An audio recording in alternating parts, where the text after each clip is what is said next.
sont avec nous. Juste avant de vous entendre, je vous propose d'écouter le témoignage de l'une de votre collègue. Elle travaille à la Guillotière, on l'a déjà entendu tout à l'heure. Elle témoigne toujours à visage caché, donc pour sa sécurité. On l'écoute. Je suis reconnue, que ça soit quand je fais mes courses, quand je vais au restaurant. Enfin, on me fait des réflexions. Donc effectivement, maintenant, on est obligé de faire attention à notre quotidien quand on sort en famille, quand on sort avec des amis. Et voilà, c'est pas qu'on a peur, mais on est obligé d'être vigilant.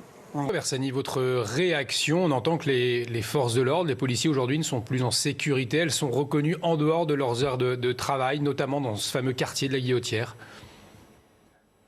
Oui, Olivier, ça fait bien longtemps que nos collègues, que ce soit d'ailleurs en service ou hors service, eh bien, subissent une forme d'impunité de la part des délinquants et des criminels, ce qui avait conduit, entre autres, alors c'était sur fond de terrorisme, mais à pouvoir bénéficier normalement de l'anonymisation, anonymisation sur les procédures, qui d'ailleurs fonctionne très mal dans les différents services de police de France. Nos collègues ont encore de grandes difficultés à pouvoir rédiger leurs procès-verbaux sans mettre leur nom en haut des procès-verbaux à cause de problèmes techniques, à cause de la procédure pénale numérique qui ne supporte pas le fait qu'on ne puisse pas mettre nos noms et prénoms.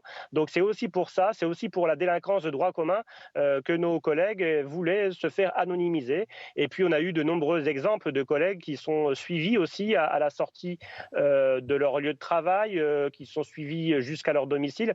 Et aujourd'hui, on sait que le danger est partout pour les forces de police, qu'elles soient sur leur temps de travail ou qu'elles soient en dehors de leur temps de travail. Et ça veut dire aussi que les délinquants maintenant s'en prennent physiquement aux forces de l'ordre. On l'a vu la semaine dernière dans le quartier de la Guillotière. Ils n'hésitent plus à vous taper.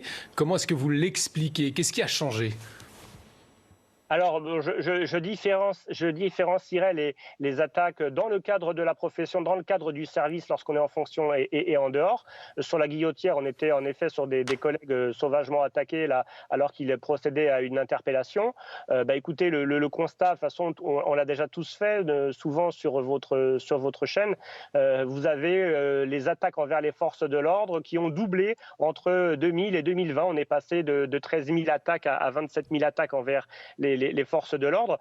Donc, il s'explique en effet par plein de choses, entre autres l'impunité, le problème de réponse pénale qui est apporté aux attaques envers les forces de l'ordre. Nous, ça fait maintenant depuis plusieurs mois, voire années, qu'on demande les peines incompressibles pour les violences envers les personnes dépositaires de l'autorité publique, comme les policiers, les gendarmes, les policiers municipaux, mais aussi plus largement envers les élus de la République, envers les enseignants, envers les professions de santé. On n'y arrive toujours pas.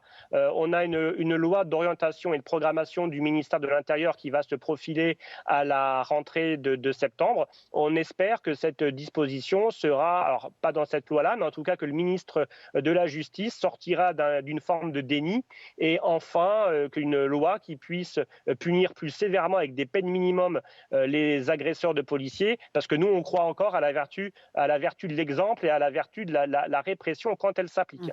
Vous restez avec nous, François Bersani. Vous parliez des futurs projets annoncés. D'abord retrouver François Bersani, le policier, pour avoir votre avis, vous aussi, sur cette question des OQTF qui ne sont pas assez respectés aujourd'hui. Quelles conséquences sur le terrain? Conséquences très concrètes pour vous, policiers? Alors dans le débat qu'a lancé le ministre de l'Intérieur, en fait, il y a deux sujets là qu'on a tendance parfois à mélanger. Il y a le délinquant d'origine étrangère, mais qui est donc en prison, mais qui est de nationalité française. Il y a le délinquant étranger avec un titre de séjour qui est en prison, et surtout le délinquant étranger qui est en situation irrégulière. Bien sûr. Ce dernier cas de figure, l'étranger en situation régulière qui est délinquant et donc qui est en prison, celui-là, il n'y a pas d'histoire de double peine parce qu'en fait, il n'a aucun droit ni titre pour rester sur le territoire. Donc le fait de le reconduire, de l'éloigner de France, ce n'est pas une peine. Et même si c'est considéré par certains droits de l'homiste comme une deuxième peine, il faut quand même rappeler qu'en matière de circulation routière, quand vous êtes pris en conduite sous l'usage de stupéfiants ou d'alcool, vous avez aussi une double peine. C'est-à-dire que vous pouvez être condamné par le tribunal à une peine d'amende ou une peine de prison. Et à côté, on vous suspend, on vous retire le permis de conduire. C'est une peine administrative. Donc ça existe déjà au quotidien sur la circulation routière. Donc l'appliquer à l'immigration irrégulière, ça n'est pas un souci. Maintenant, sur les délinquants étrangers, mais qui ont un titre de séjour pour être en France, là, le problème se pose. Est-ce qu'on va l'éloigner avant qu'il planche sa peine pour libérer les 22 ou 23% de places qu'ils occupent en prison, ou est-ce qu'on va l'éloigner à la fin de sa peine? Ça, c'est un problème, puisqu'il y a beaucoup de victimes qui estiment en France que les mises en cause qui ont été reconnues coupables doivent être sûres de purger leur peine en France, parce que dans leur pays d'origine, il n'est pas évident que la peine de prison soit appliquée.